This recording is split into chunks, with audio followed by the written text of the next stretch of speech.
ഞാനൊരു 1450 കിലോമീറ്റർ താണ്ടി അവളെ കാണാൻ വന്ന ഒരു കാറില്ലാതെ അവളെ തേച്ചിട്ട് പോയളിയാ. നീ അങ്ങനെ പറയലളിയാ, ശരിയാവില്ല. എനിക്ക് സഹിക്കാൻ പറ്റില്ലളിയാ. എനിക്കെന്ത് കുറവാണോ ഉള്ളത്. ആ മലേരിയയും പിടിച്ചോണ്ട സമയത്താണ് ഞാനിങ്ങോട്ട് വന്നത് ബോംബെന്ന്. എന്റെ പൊന്നട, ഒരു കാരണമില്ലാതെ എന്നെ ഇഷ്ടമല്ലാന്ന് പറഞ്ഞാൽ എനിക്കറിയത്തില്ല എനിക്കെന്ത് കുറവാണ്. നീ എന്നെ മുഖത്തേക്ക് നോക്കി, എനിക്ക് സൗന്ദര്യമില്ലേ, കാണാൻ ലുക്കില്ലേ, നീ പോ. നീ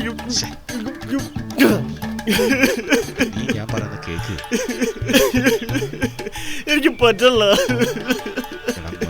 ആറ്റ് തോറ്റ് കിട്ടിയൊരു പെങ്കൊച്ചായിരുന്നു, അത് തോട്ടിപ്പോയി.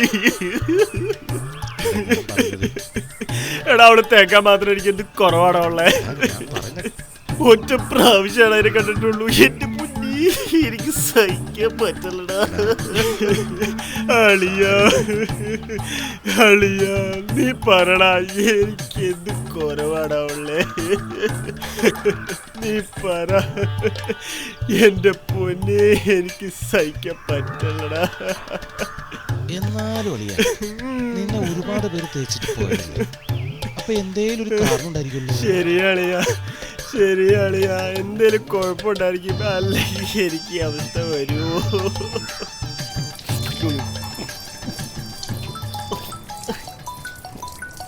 ഇതാരീ നേരത്ത്, ആരിത്?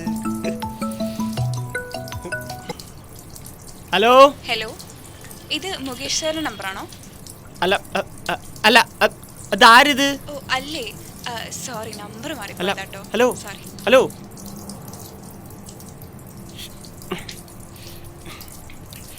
സ്ത്രീ ശബ്ദമാണല്ലോ. പിന്നെ പൊക്കാം. അതായിരുന്നു ഞങ്ങളെ തമ്മിൽ കണക്ട് ചെയ്ത ആദ്യത്തെ കോൾ. അന്നു മുതൽ അവളെന്ന തണുത്ത ജലം എന്നിലേക്ക് ആഴ്ന്നിറങ്ങി.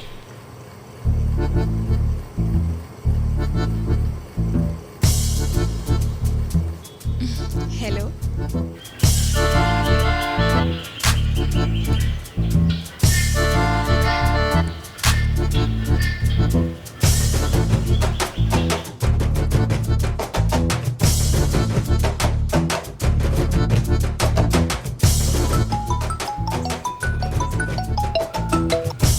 ഹലോ ഹലോ, ഇതെവിടെയാ? ഞാനും ബ്യൂട്ടി പാർലറിലാ. ബ്യൂട്ടി പാർലറോ? എന്താ അവിടെ? ഞാൻ ഫേഷ്യൽ ചെയ്തോണ്ടിരിക്കുക.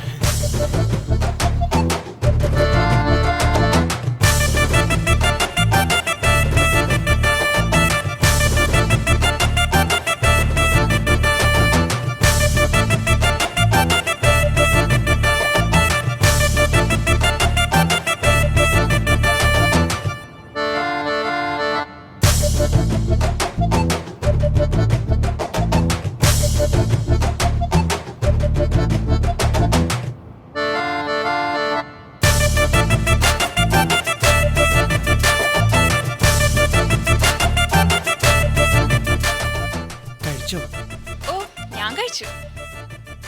എന്താ കഴിച്ചേ? ഞാന് ഫലൂഡ കഴിച്ചു. ഓ, ഫലൂഡയാ? കൊള്ളാം. അതെ, ഇങ്ങനെ പോയാ മതിയോ? നമുക്കൊന്ന് കാണണ്ടേ? ഞാനിനി എത്രയും പെട്ടെന്ന് അങ്ങോട്ട് വന്നാലോ എന്ന് ആലോചിക്കാം. ആലോചിച്ചിരുന്നാലൊന്നും പോരാ, ഇങ്ങോട്ട് വരണം. എത്ര നാളെന്ന് വെച്ചിട്ടാ ഇങ്ങനെ ഫോണിലൂടെ മാത്രം സംസാരിച്ചിരിക്കുക? ഈ 1400 കിലോമീറ്റർ ഡിസ്റ്റൻസ് ഉണ്ട് നമ്മൾ തമ്മിൽ.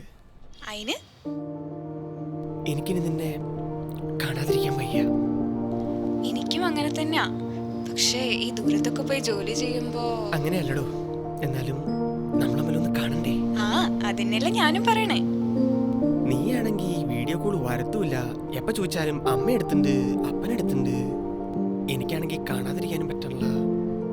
ഇയാളെ നേരിൽ വന്ന് കണ്ടാ മതി കേട്ടോ. ശരി, എന്നാ ആയിക്കോട്ടെ. എന്നാ ശരി, ഞാൻ വെക്കട്ടെ.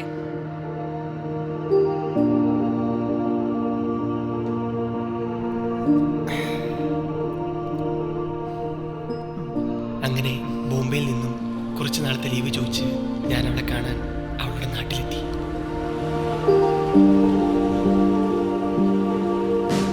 അങ്ങനെ ദീർഘനാളത്തെ കാത്തിരിപ്പിനൊടുവിൽ നമ്മൾ അതെ വിശാൽ, വിശാൽ ഇത്ര റൊമാൻറ്റിക് ആണെന്ന് ഞാൻ ഒട്ടും വിചാരിച്ചില്ല.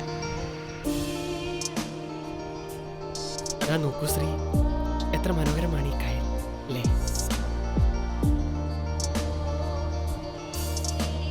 ഓ, നീയും ഈ അലകളും കല്ലുകളും തമ്മിലുള്ള പ്രണയം നോക്കിയിരിക്കുകയാണല്ലേ. ഇതാ ഈ അസ്തമയ സൂര്യനെ കായൽ വിഴുങ്ങാൻ പോകുന്നു. വിഴുങ്ങാനും? അല്ല, ഞാനതല്ല ഉദ്ദേശിച്ചത്. എനിക്കൊരല്പം സാഹിത്യത്തിന്റെ അസുഖമുണ്ട്. കോളേജിൽ ഞാൻ മലയാളത്തിൽ ഡബിൾ എം എ ആയിരുന്നു. ആ നോക്കൂ. എന്തുവാ? അതാ നോക്കൂ ശ്രീ, അസ്തമയ സൂര്യൻ ഈ കായലിൽ മുങ്ങിത്താഴാൻ പോകുന്നു.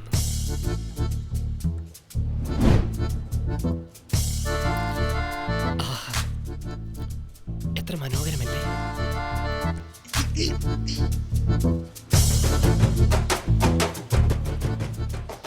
എന്നാലും അതെന്തായിരിക്കും അളിയാ?